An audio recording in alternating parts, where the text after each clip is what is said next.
All right. Good afternoon, everyone.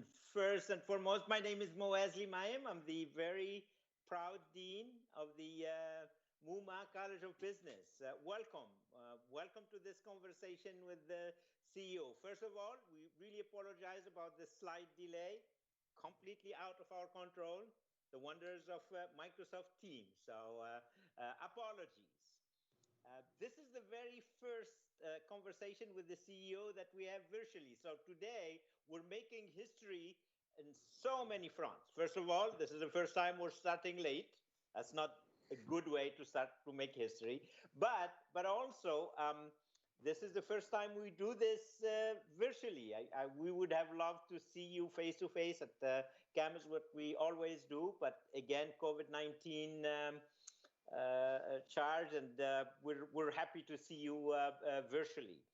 Another reason we're making history today is, as always, we're in for treats. We have an incredible CEO with us today. History is that our guest today is the youngest CEO we've ever had a conversation with. We're in for really a treat with our wonderful guest, Rogan Donelly. He's the CEO and president of Tervis, a leader in the beverage container industry, which calls Venice, Florida home. As I said, Rogan is not your typical CEO, 35 years old, in charge of a company that has 500 employees, 18 corporate stores all over the country, and even though young in age, but let me tell you, he is not young in wisdom and in experience and in wonderful leadership. He is the third generation leader of Tervis. Talking about Tervis, as you can see here, I'm sure you, let me see here. I'm drinking my Tervis. You don't see it there, but it's there. It's good, believe me. And also, Rogan has accomplished so much since he was very young. But you know what is his main accomplishment? He got his executive MBA from the Muma College of Business, and that probably will explain all the successes that we've had. So we're just happy, delighted, excited to have Rogan Donelly with us today. Rogan, welcome, and thank you so much for your time and for being with us today. Absolutely. Thank you, Demos. Appreciate it. All right. Thank you. Thank you. Let's start from the beginning, Rogan. How did it all start? You know, run us through since the time you were playing Pop Warner football for the Saratoga Sun Devils to the president of Tervis, 500 employees.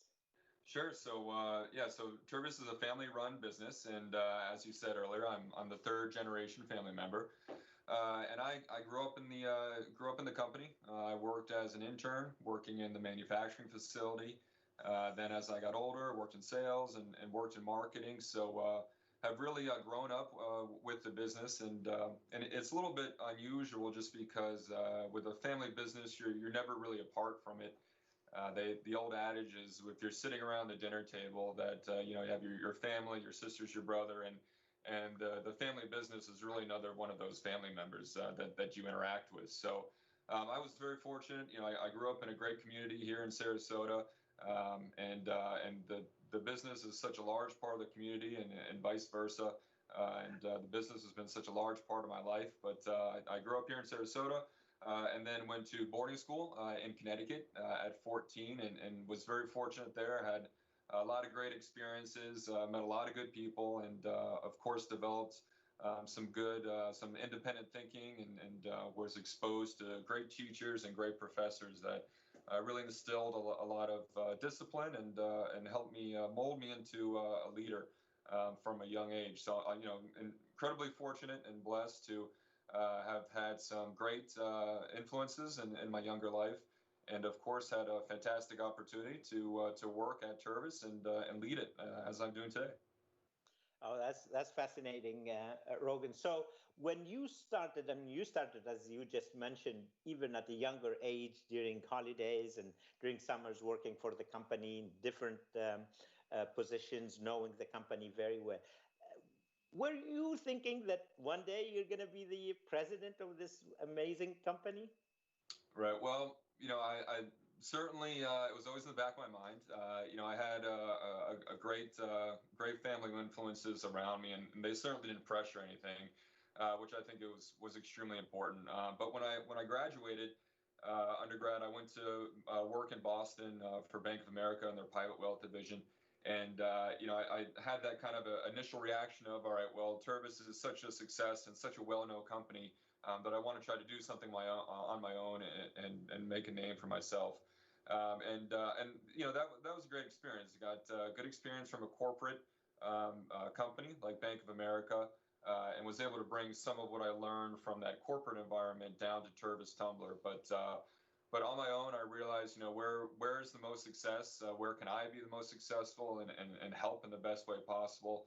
And really, where is that opportunity? And of course, it's no surprise that the opportunity was here in Sarasota County with Tervis. And again, I ended up making that decision for myself. I didn't have any outside pressures, and it was really once I kind of dipped my toes into the real world and had some corporate experience that I realized that Tervis was the best place for me and where I wanted to be, and it's worked out very well ever since.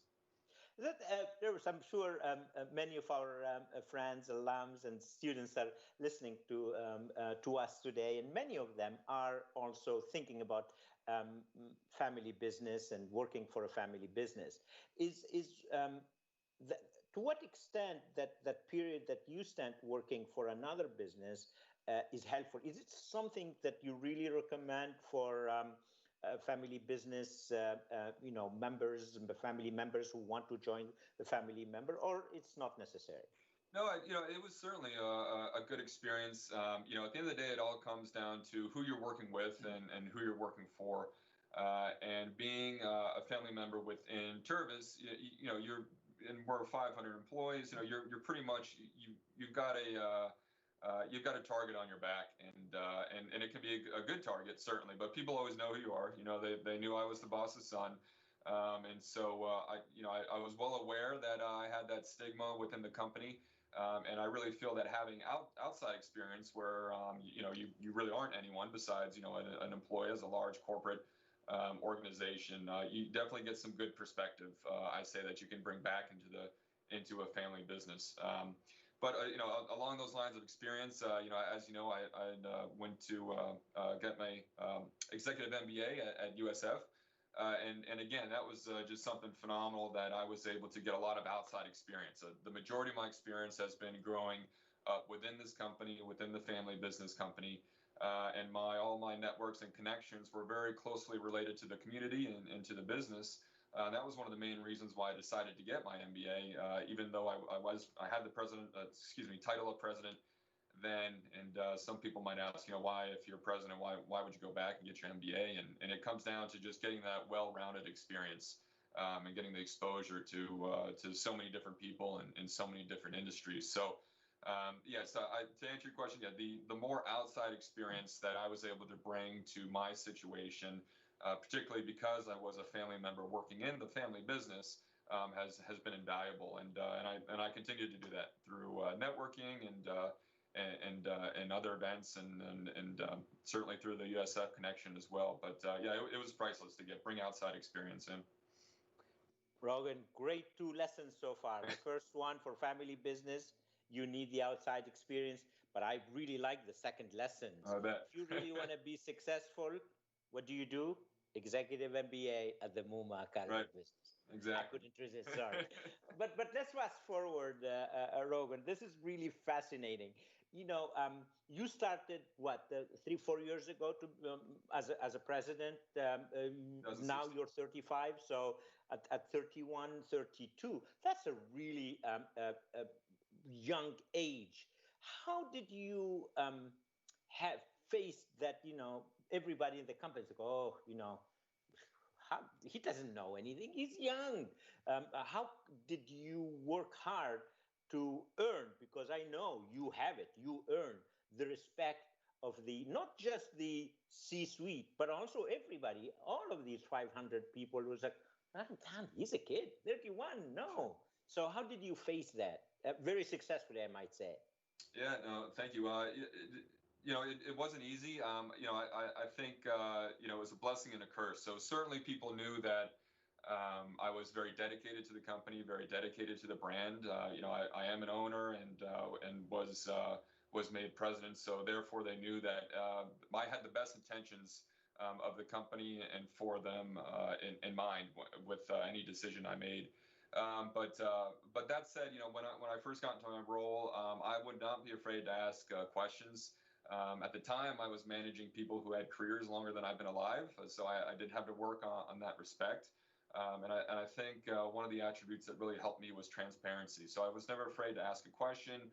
I was never afraid to say that what I didn't understand, what didn't make sense to me. And that goes both, reporting up and down as well, from the board all the way to other areas of the company. But I was able to keep my ego out of it and really address the problems that we needed to address. And wasn't willing to back away from any problem. Didn't want to sweep anything under the rug. So again, yes, I was certainly very green, and still am learning a lot to this day. But having that transparency, being willing to ask questions and address the tough problems, I feel like that's what gained a lot of my trust that I've instilled with the folks in the company now. But I would be absolutely nothing if I did not have an absolutely fantastic team working for me. They, everything from my executive team to my leadership team. I had to switch out the executive team and have about half of the leadership team that was in place when I first came into my position. But I learn from them every day. They have a phenomenal passion for the company and are extremely good at what they do. And we have a very good, well-rounded team, which I'm very thankful for every day. That's really interesting and very inspiring, Rogan. So when you started, you had to switch probably half of the team that your father worked with. How is that? And just a follow-up question is, how do you select your team? What do you look for all our students who are aspiring maybe to have a great position at Tervis or great other companies? What are the things you look for? So to answer your first question, it was really, I had to put a team together that really understood the vision of where we were headed. When I took over in 2016, stainless steel was a huge market disruptor. And forever we had been, for 70 plus years, we had been a made in America plastic insulated cup. And we were seeing the consumer preference switch to stainless steel, which I'm happy to talk about later. But I had to make it clear. Yeah, exactly. Yeah, so I'm trying to show the stainless steel here. That this was the strategic direction of our company. And those who were able to help and able to contribute, and those who really bought into the idea of where we were headed, those were the people who I knew I could work the best with. But whenever you do any kind of organizational change, you really need to explain why. That's the first question that you get, followed secondly by, do I still have a role here? But once people understand why we're doing this, why we're making the change, that really puts a lot of people at ease. And if you have a good strategy, then it makes people very comfortable. Explaining the why and making sure that everyone's very aware of that, but strategic direction is imperative. Your second question is, when you selected that team, you had to select almost half or an important number of your team members. How did you select them? What were you looking for? Yeah, and so my direct reports were certainly experience. I was able to hire back the CFO who had left us a few years ago, and she, of course, was very integral in the history of Tervis and also the future and the present. And so she's been doing a fantastic job. So I really look for experience. On some of the, and that's really about my executive team, but with some of the other characteristics I look at, especially if some people are looking for either a career change or starting if they've just recently graduated.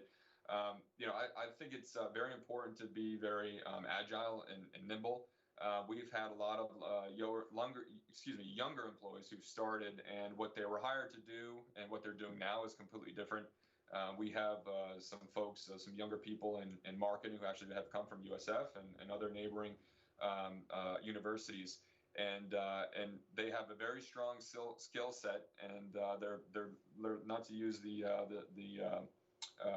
analogy, but they really are like a sponge.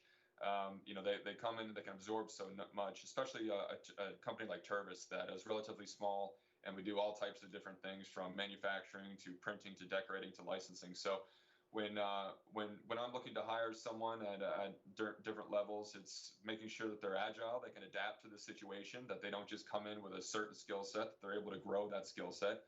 And most importantly, that they understand the larger picture of business. So they realize that, okay, if I'm a salesperson, and I understand that, okay, here's my quota, here's what my bonus is based on, but what's the best impact for the company overall? And if they can see that picture, that what's best for the company is really best for them, then it's a win-win. So, a lot of business acumen is important when we're looking for hires as well. But so far, we've been very fortunate, and we've hired some very successful people, both locally and elsewhere.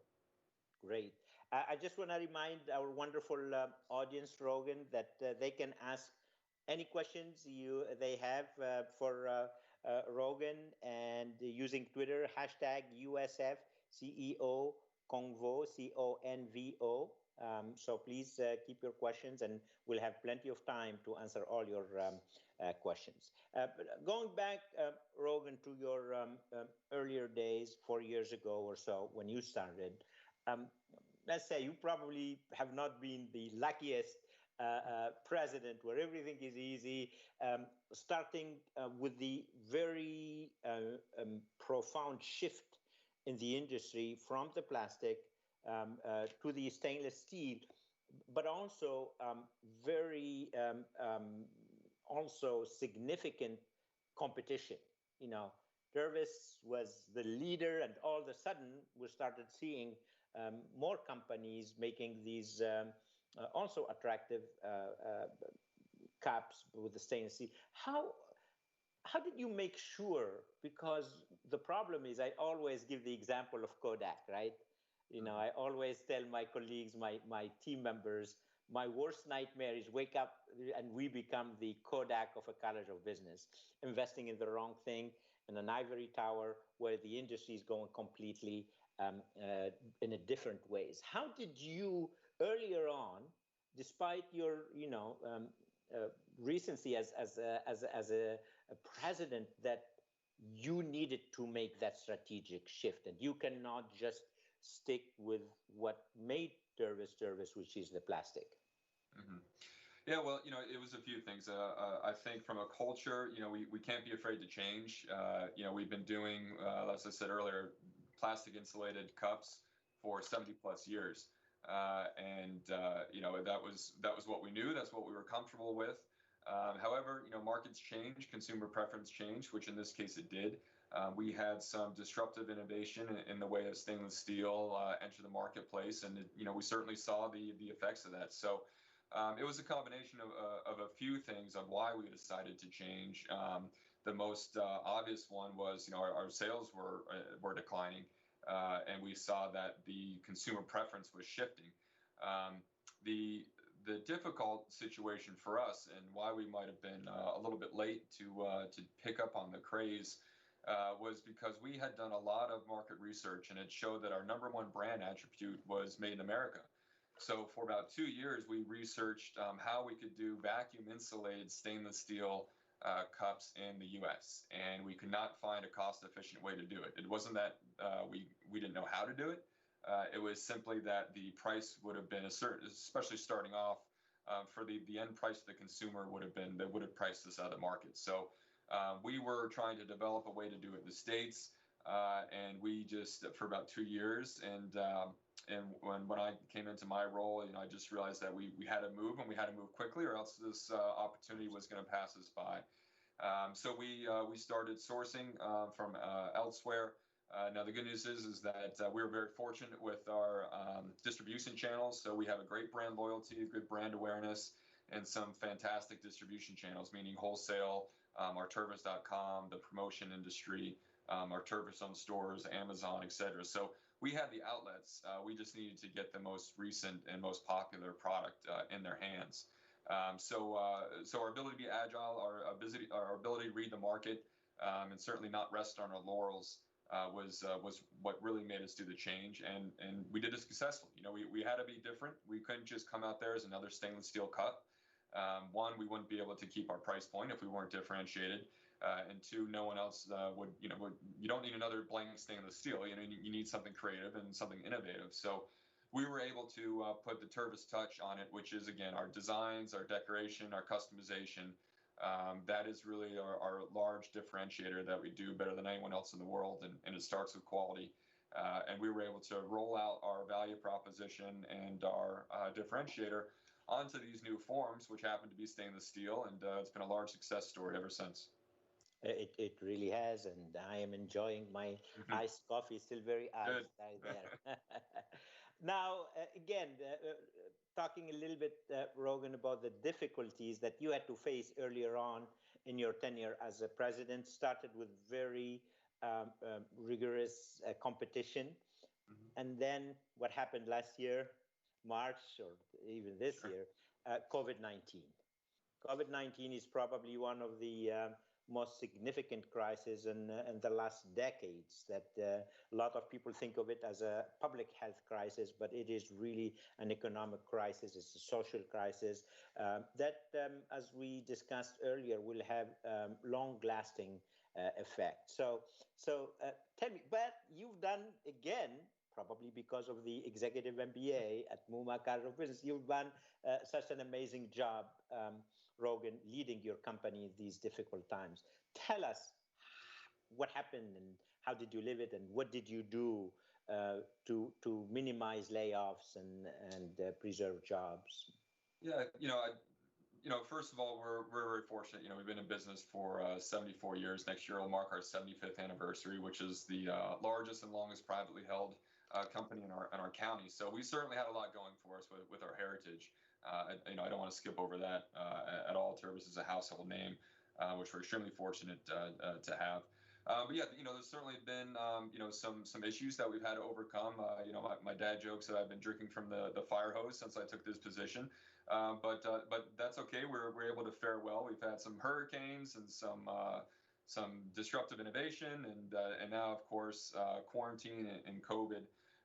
But I think overall the important thing is to not panic and to rest on your team and to really observe and get the facts before you make too much of a harsh decision or to really panic. So an example specific to COVID-19, we shut down completely when the governor told us that we should. And it was certainly nerve-wracking in the early months there in April. There was a lot of unknowns as we were all facing. Yeah. We did have myself and my executive team, which is a team of about 4 of my direct reports. We did stay in touch every morning. We'd have a virtual call, which was actually, it seems like years ago, but it was actually my first video Teams call. But that was even less than a year ago, which seems strange. And we're still having technical difficulties, as we do here at Tervis too, with Microsoft Teams. But yeah, communication was big. So my executive team and I would communicate just to really get a understanding of the landscape, not only the outside marketplace, but also Tervis. And the first thing we did was we made sure that we were doing the proper protocol according to the CDC, as far as disinfecting the machines, making sure that we had social distancing for if and when we were to come back. We also, my CFO and team did a phenomenal job of applying for and receiving the payroll protection plan, which allowed us to pay our employees who were furloughed, which is fantastic for us and fantastic for them. So we really had a lot of success with that. And a lot of our partners out there made that happen as well, which was phenomenal. But the interesting thing, really, the silver lining was that as we were monitoring the business, we were seeing a lot of orders come in on our Tervis.com. We were, as you might imagine, that's how a lot of us were shopping. We were on the computer, obviously not going out. So our Amazon orders and our Tervis.com orders were growing rapidly. So we decided, again, once we had everything safe according to the CDC, we brought in a small skeleton crew of volunteers, and they were responsible purely for shipping our Tervis.com and Amazon. And that's what really was the silver lining in an otherwise dismal time. But quickly we saw the web orders come in. After that, we saw the essential wholesale businesses, which was Publix and Myers and those other large grocery stores. So there were orders coming in, and we were quickly able to adjust and be nimble and to get people in order to ship. So I'm very relieved and happy and proud that Tervis made it through at least the first early months of COVID-19. And we're able to come through, and we've really put a lot of emphasis now onto our Tervis.com business as a result of that. Thank you, Rogan. Before we go and take a few questions from the audience, just to follow up with this question that I'm sure many of our listeners are asking is, if you have one or two advice to give to the audience, to everybody who's fighting COVID-19 crisis now, what would that be? Even one or two, what lessons learned that could help them? You know, from a business point of view, it really different. It's a huge difference between which industry you're in, and you know, I can't speak to all industries, sure. But I do know from our experience for manufacturing, you know, I would make sure that you keep your ears open for opportunities. You know, that just because things are changing doesn't mean that's the end of anything. As far as some of our business channels, like the example that I used, of course, was our Tervis.com business was really growing. We've seen growing double-digit growth from last year. And as I mentioned, Amazon and the grocery chain is really doing well for us at this time. So really, you know, keep your eyes and ears open. You know, in times of crisis, the change is sometimes good. You can thrive in certain areas, and there are opportunities out there if you're aware of them. And as I said, we had a little bit of silver lining in our sales as a result of something horrible like this pandemic that we're still dealing with. But there was a little bit of light at the end of the tunnel. That's great, and this is really what we try to tell our friends, colleagues, and let's not let this major crisis go to waste, and let's learn on the learning so that we can improve going forward. Great lesson learned. Lori, I think sure by now we have several questions for Rogan. Can you please go ahead? Sure. Yes, we actually have quite a few questions here. And interestingly, a lot of them are related to the pandemic regarding changes in your products, demand. But here's an interesting question about, do you see future changes for your corporate-owned stores? Will you contract or expand your brick-and-mortar operations? Interesting. Yeah, that's a great question. You know, the future of our corporate-owned stores, I would say, looks different. You know, we do value our stores, and we do believe that brick and mortar is going to continue to be a profitable channel for us. However, how they look today will more than likely look completely different than they do in the future once the whole pandemic settles down, if you will. So. You know, we believe that Tervis is not only a product, but it's an experience, and it's a brand, and it's a lifestyle. So we're going to try to implement as much of that experience into our stores as we can. And already the majority of our stores are located in tourist destinations, vacation spots, beach spots, places that are synonymous and complement our brand well. So we're going to lean more into that. And continue to emphasize our brand and our brand positioning within our brick and mortar stores. But we still believe in stores, and we still believe in brick and mortar, that they're a large part of our success in the future. Thank you, Rogan. Lori, maybe another question? Sure. Chinmay wants to know, what changes do you foresee when it comes to the business model when recovering from the pandemic? You've already talked a little bit about agility and being nimble, but are there some major changes that you see ahead? Certainly. You know, one of the ideas that we're toying with right now is work from home or work from anywhere. So our production and operations staff, they are full-time in the factory. And then myself and a few of us on the corporate side are here in the office. However, the 90% of our corporate team members are home, and will continue to work from home for the foreseeable future. we've seen a benefit to that. We wanted to make sure that that our employees were happy and efficient and productive working from home. We've sent out a few surveys and had a few virtual roundtables where people have been able to voice their opinions about working from home. And overall, it's been very positive. The one continuing change that we've heard that's a benefit is that people really love not having to make the commute. Total, they'll save an average of 2 hours a day not being in the car. And they say that they're able to be much more productive and much happier not having to do that.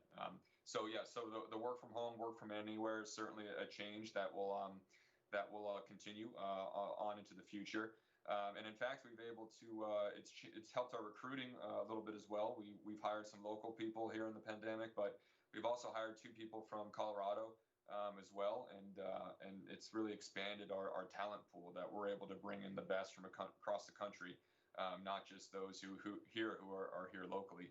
So that's been a benefit to us as well. But I would say from the business side, those are probably the 2 biggest changes that are immediate.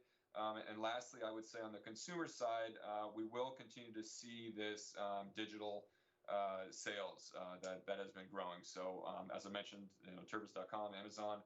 But with that comes shipping. So time for delivery, we've implemented a drop ship program, and we've actually used our stores for a lot of that drop shipping as well. And essentially what we mean by drop ship is that instead of having to build a cup from our facility here in Venice, we can have remote facilities where we can do a pick and pack and drop it and ship it from those facilities, which ultimately gets the product to the consumer faster.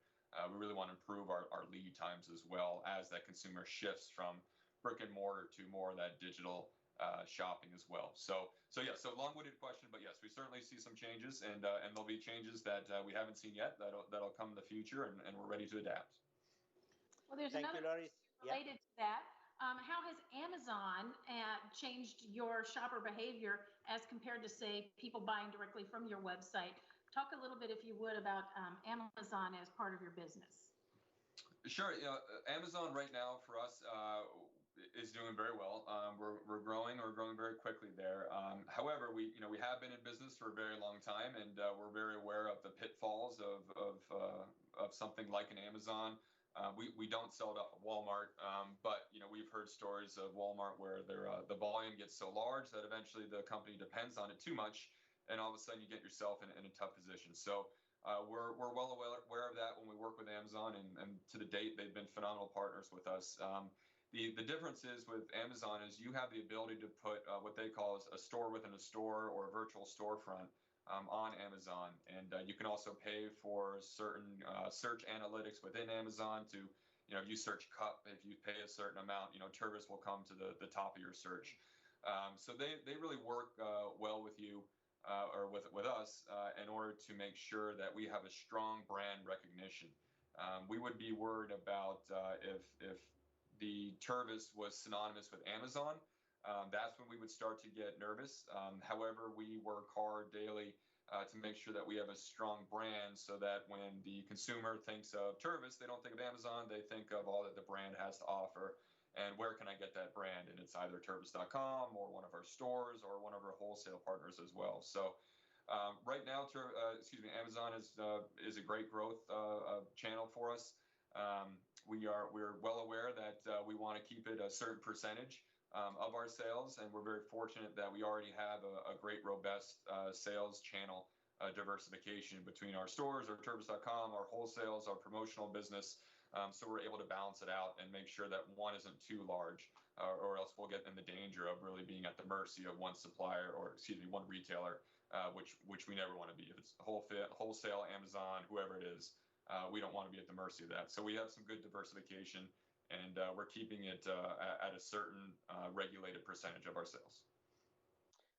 Why don't we stay on standby, Laurie? We'll go back to the questions from Twitter, but I really want to shift gears a little bit, if you don't mind, Rogan, and go back to the family aspect of your business. It's a known myth probably that you have been able to completely vast, which is that family business weakens with every generation.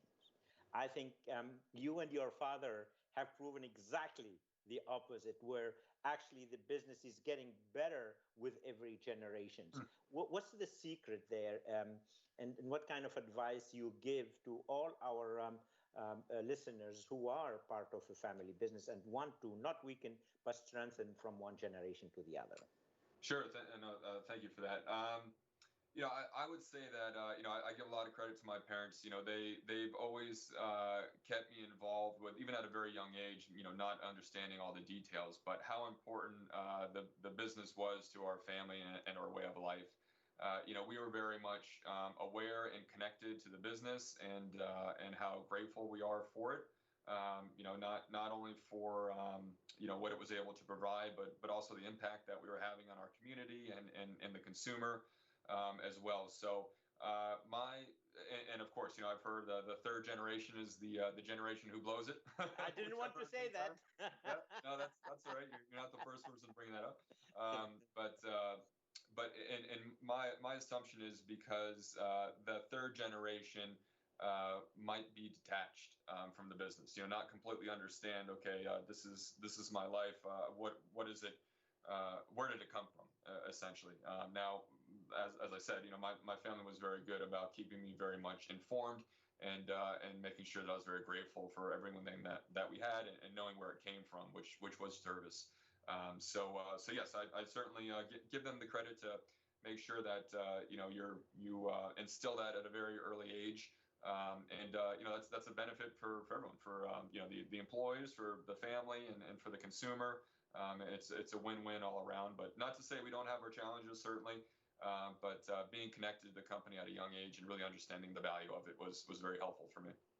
That's good. So they started the succession planning probably from day one. From day one. I like that. But also I think you give the credits to your parents. You being really modest, Rogan. I know you, and your leadership style is truly inspiring. So maybe you can talk a little bit about some of the key success factors in terms of your leadership and how you lead, but also as a follow-up question, if you don't mind, what kind of advice you give to our young listeners who want to be like Tervis in few years, because you started young. Sure. Well, the first part of the question, I would say my leadership style is very transparent and very communicative. Before COVID, we would hold a town hall 4 times a year, and we're working on our first virtual town hall, which will be in December, which is a company-wide announcement that used to be in person 4 times a day. Now they'll be recorded and sent out virtually. I also hold roundtables, which would be for those folks who had an anniversary for every month, which is just an opportunity to speak with cross-functional folks in different departments and myself as well. And I really learn a lot from them, understanding what's going on in their world as well. But as far as my leadership style, it's a blessing and a curse that I started young. I certainly have no problems with asking questions, and I expect others to do the same.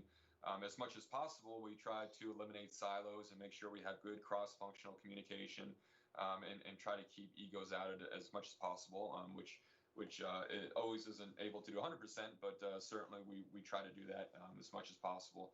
But communication is big. Transparency is huge, and as I said earlier, I rely a lot on my team. And I have no problems at all going to them and asking them to either solve a problem for me or help me solve a problem if it's something that I'm not aware or don't know how to do. And again, being in a family business, I certainly look for those people who see the well-being of the brand, of the company, and our employees as being, if not number one, then a very close number two. To the success of our business, because it's more than just a company or a brand. It's really part of a family legacy and a community legacy, which we're very focused on. And the good thing is once you find an employee like that, that's someone who you don't want to lose, because you're so fortunate to have someone who sees the bigger picture and wants to do well for themselves and for the company as well. So that's something that's that's very, very precious and very important to us as well. As far as people, starting out, or people who are, in the middle of their careers right now, it's you want to make sure that you have a very clear understanding of where the company wants to go and why they're getting there. I think that once you've understood that and you comprehend that very well, you're able to have a big impact regardless of what department you're in. And I would never look twice if someone were to come to me and say, hey, I don't really understand this vision, or I don't get this piece of it, or why are we going this way? Help me understand. That's a phenomenal question for someone to ask, and it truly means that they want to understand the company, they want to contribute to the company's success, and they want to be a part of it. So once you really nail that understanding and vision of where it is that the company wants to go, you can contribute to that in any department. For instance, if you're an engineer, you might have some innovative idea that is part of the larger picture, and you're able to be successful with your own career as well as with the company as well. So really understanding that vision, being able to understand how I can contribute it, and why am I showing up to work every day? What's the larger plan? As soon as you understand that, you're able to contribute and be successful both for yourself and the company. I really like the way you articulate it. It sounds so simple and easy, and it really is. I like your advice to make sure you understand in the company you're in the vision, the future, the goals, and then it becomes easy to do everything you can to help facilitate that vision, and good things will happen. So that's a great advice. Yeah. Thank you. And that works, from the top down and from bottom up. As myself and my team as leaders have to make sure they communicate that as well. Oh, no, that's great. Let's now go back to Rogan, the person who is good to his community, the person who gets involved, who gives back. You're on many boards, the Moat Marine and the Big Brothers, Big Sisters, and you're just the dream community members that, despite the very busy schedule, despite the challenges, the professional challenges, you still find time to do that. Explain, why do you do it, and what do you get out of it? Yeah, well, it's again, family business. It's a unique position, and we are such a large part of the community, and extremely grateful for the success that we've had here, and the talent pool we've been able to pull from. And thank goodness, the CEOs who've come before me, and certainly my father has always done a great job of giving back. And I've just always grown up with that, just not only from the family, but also from the company. As you're such a large player in this community, and you need to make sure that you help grow the community as well. So it's been a part of our culture. From the very beginning, and it's something that we'll continue to do. And from the professional side, I mean, it's part of your job description as someone up top. You need to be able to give back to the community as well. It's just it's what you need to do. It makes so much sense on so many different levels.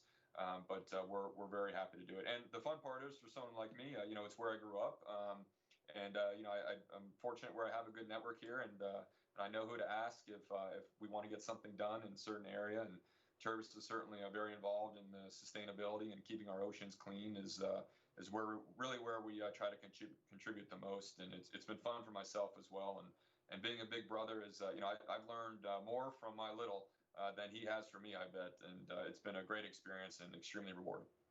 That's really good, and I'm sure he's, despite his young age, 3 now, he's very proud of you, and he will be even more as he grows up. You mentioned something really interesting now, Rogan, is sustainability, protecting the environment, and please don't take it the wrong way, but people always associate plastic to pollutions. Can you tell us a little bit, what are the facts there with Tervis? Absolutely, yes. So, we joke within Tervis that Tervis is sustainable before it was cool to be sustainable. And what we mean by that is, with our high levels of quality and our lifetime guarantee, literally the cup that you bought in 1945 is made to last a lifetime. So you should, in theory, still have that cup, and it should be working very well for you. And what we mean by that is that it's not disposable. So it doesn't end up in the oceans. It doesn't end up in the dumpster. It's made to last a lifetime, and it will never go anywhere, assuming that you can keep it with you and keep it safe. What we're trying to do is we're trying to inform the consumer that there's different types of plastic out there. There's the disposable plastic, which is certainly having very negative effects on our oceans and our environment, which Tervis has dedicated themselves to not only informing the consumer, but also improving our oceans and our environment in order to be part of the cause, part of the solution, not part of the cause.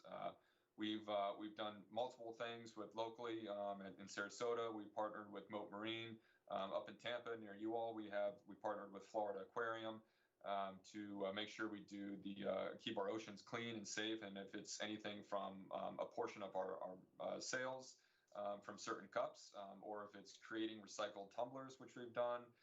Just recently, we partnered with Force Blue to plant coral in the ocean. So it's a program called 100 Yards of Hope, which is a bunch of ex-military veterans who've dedicated themselves and their organization to restoring the water quality by planting coral. So they'll plant 100 yards of coral during the Super Bowl. And I was just there last week working on the Miami leg before the Super Bowl in Tampa, of course. But yeah, we feel very passionate. It's our brand. Our brand is outdoors, on the boat, on the beach. We want to make sure that we're educating the consumer and keeping the environment and our oceans clean. And personally, it's very important to me too. I'm a big boater, fisherman, and diver, and I've been fortunate to dive all over the world. And I've seen firsthand that there's a lot of dead coral on the bottom of the ocean, and it's certainly something that it's real, it's happening. And we need to be a part of the solution in order to get some of that live bottom back, because it's the ocean. It's where life started, and it's where we need to continue to grow and keep it safe for the future generation. Time is flying, Rogan. Let's go back to Lori and see if she has any burning questions from the listeners. Oh, we have more questions than we can get to, but I'll start with one that I keep seeing here repeatedly, and that's about some lessons that you've learned that you wish you had learned a little bit earlier. Have there been some things that you're, I could have handled that a little bit better, or I wish I had known that 5 years ago? Oh, sure, absolutely. I would have made sure to be much more vocal about the strategic direction in the beginning. I think at a young age too, when I first started, there was so much unknown because the market was shifting so much. One, you had the stainless steel competition coming on strong, which we talked about, but also you had consumer shopping behaviors. The consumer was, 4 or 5 years ago, the consumer was really just starting to quickly shift to more digital sales. And not so much of the wholesale, which again seems like hundreds of years ago, but was really only 4 or 5 years ago. So to answer the question, I would have been much more assertive and clear on what the vision was, in order that this is the direction we're heading. This is what's going to help us be successful, and to continue to communicate that there will be changes. And as long as we identify the why and people believe the why of our strategic plan and our strategic direction, I would have been much more vocal on that. So, of course, hindsight being 2020, it's always easier said than done, but I certainly would have been more assertive and more clear and vocal on the vision during so much change and chaos. Great. Well, that leads nicely into another question here. It says, how were some of your transformational ideas received by those with a company legacy? Did you have a little bit of a challenge there as you were making that shift? Good question. Yeah. Yes and no. So again, being an owner, being a family member, people gave me the benefit of the doubt that, all right, well, if he feels that this is the best for the company, he's got everything to lose. So, of course, it's his best intention. Now, again, the best intentions and actually enacting the plan are certainly different. But I didn't have a lot of trouble. The biggest issue would be where our our market research was telling us that Made in America was your biggest and largest brand attribute. The fact that we were going away from Made in America and sourcing some of our material from outside the U.S., that was probably the biggest concern that the board and the executives had. However, we used other data to show how big that market was growing. And if we wanted to remain the player in this industry, that we absolutely had to tackle that. So I would say, one, being a family member, having the best intentions of the company in front of me, and two, having some data that really showed, hey, this is the direction, this is where the opportunity is, was two things that really helped. Good. That's excellent. I mean, I think we're almost out of time, Rogan. This has been fascinating. I didn't even see the time flies. Just appreciate how much insights you gave us. Before we go, what's the future holds for Rogan 10, 20, 30 years ago? And again, you're still young, maybe even 50, 60 years right. now. Well, we'll see. There's certainly, the last 5 years, so much has changed. So it's nearly impossible to predict the future. But I'm certainly happy what I'm doing here, and I feel very fortunate and grateful that I'm able to lead, such a well-known and successful company, and most importantly, to continue the tradition of a family-owned, privately held company in this part of the county. Certainly it's one of the biggest honors I've had, and as I said earlier, I have an absolutely fantastic team that I'm so proud of, and I'm very grateful for. So I'd like to continue doing that with many more successes. And I'm young and able to tackle the challenges that are undoubtedly ahead of us. And we have a great track record so far of being successful, and would love to continue to do that for the near future. Thank you, Rogan. We want to be mindful of your time. Again, on behalf of all of us at the Muma College of Business, faculty, staff, students, but also all the friends that are listening to us today, thank you. Really, thank you. Thank Absolutely. you for opening up. Thank you for sharing with us your experiences, your words of wisdoms. We're just very proud of you. Thank you for all you do for your community, for your employees. We are simply proud. This is the word that keep coming back. And please continue do what you're doing. Be good to your community. Don't forget about your college. That's your family. We're proud of you. And for everyone listening, I hope you enjoyed this as much as I have. Thank you so much for tuning in. Sorry again about the technical problems. Please stay tuned. We will have other wonderful conversations with incredible and successful CEOs like we did today with Rogan Donelly. Rogan, thank you so much. Best of luck. Appreciate it. And thank you. And we always say, go Bulls. Go Bulls. Go Bulls. Thank you. Take care.